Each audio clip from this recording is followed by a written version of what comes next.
This video is mainly about the ARRI Unit Bag Medium 2 and my experiences after half a year. But it is actually also about whether a well-known expensive bag like this is automatically better than others. Because for some time now I got the feeling that we are stagnating or even moving backwards when it comes to innovations and development in camera bags. For this reason, I will use this 11-year-old camera bag in some places as a comparison.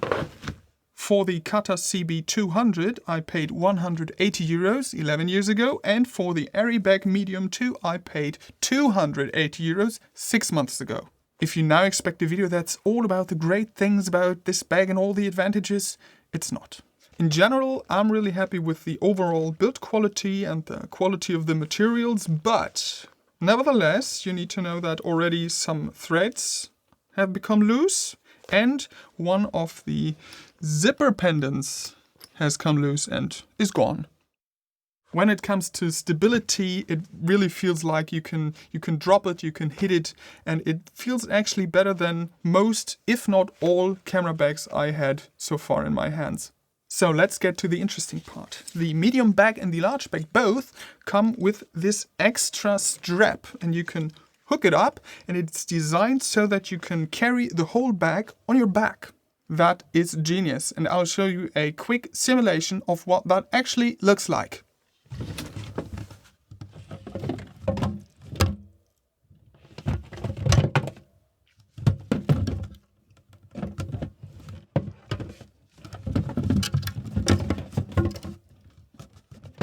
Next, let's take a look at the handle. It's made of a soft material and with Velcro.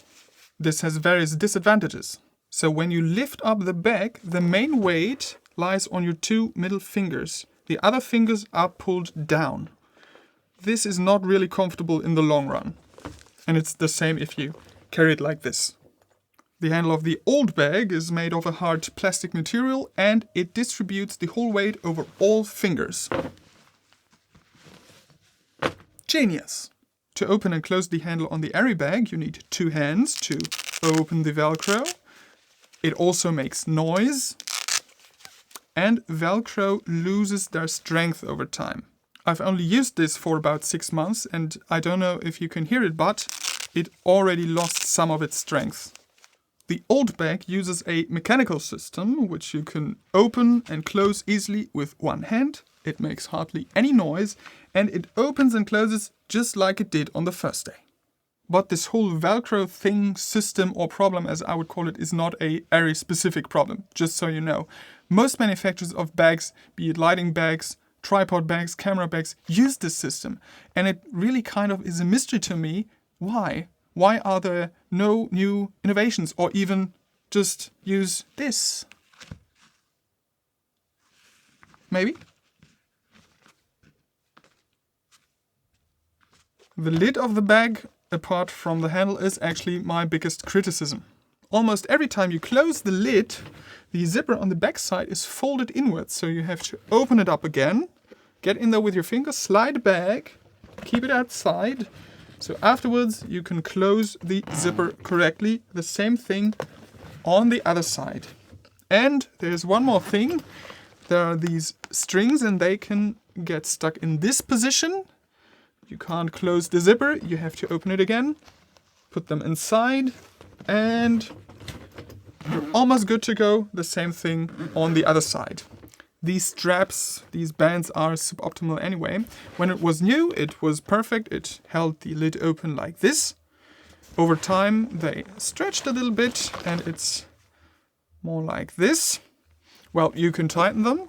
Sure, you can do that. But anyway, the lid kind of should stay like this, so you can reach all the pouches, all the little pockets, but it likes to fall down like this, and then it's way harder to reach those pockets here.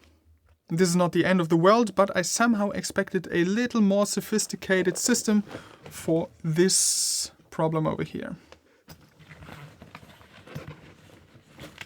What really positively surprised me are these spacers, these room dividers in here, because normally they are held in place with Velcro, in this case not. Before pouches I was skeptical if they would hold, but they do, and they do very well. The outer shell is made of a kind of a memory foam material, and you just push them in whatever position you like, and they stay inside, and they are very, very sturdy.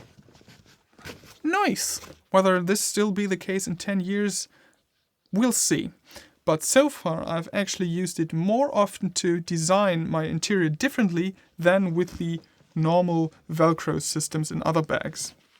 That's a plus, I'd say. Finally, we have to talk about these small bags, these storage pouches, because before the purchase I thought, well, that's a great and flexible system because they are held in place with Velcro.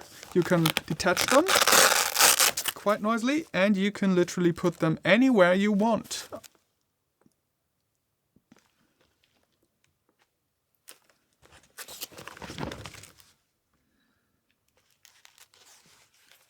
Well, you can put them actually right here.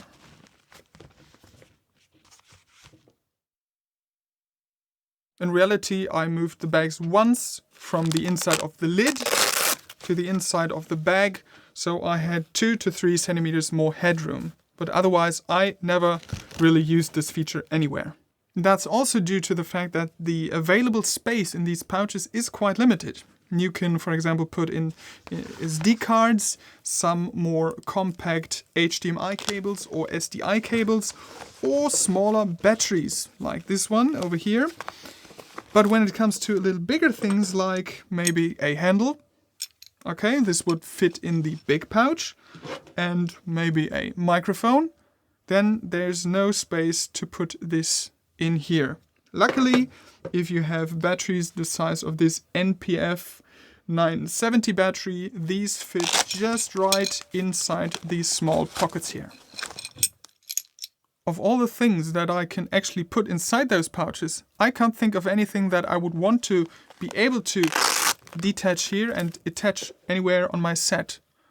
So apart from that, the Velcro thing, you know, durability over time, maybe I've just missed something. So all in all, a nice feature, but maybe not as practical or usable as you hoped or thought it could be. Luckily, there is more storage compartment around this bag. There's one huge one on the front and 2 smaller ones on each side.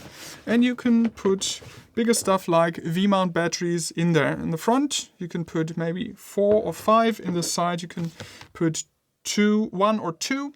But what I'm missing a little bit is medium-sized storage space for stuff like these handles or maybe a microphone, because there are no spacers in there, and I fear a little bit that these would damage each other.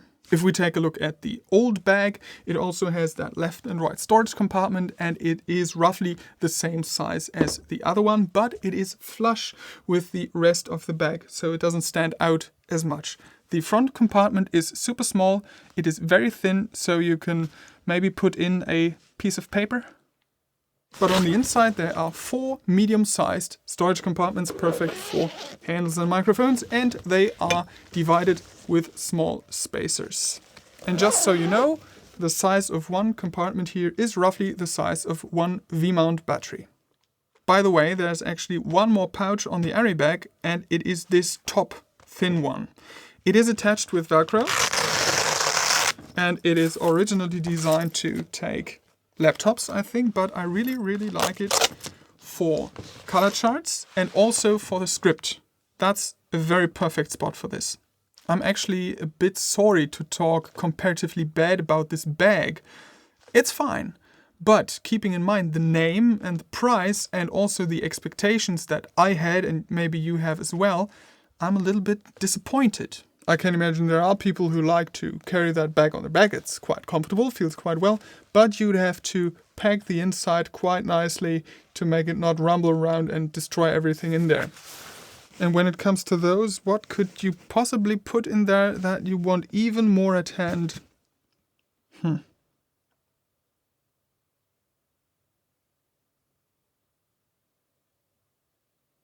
I think you should really ask yourself if this is relevant to you and if you can live with this.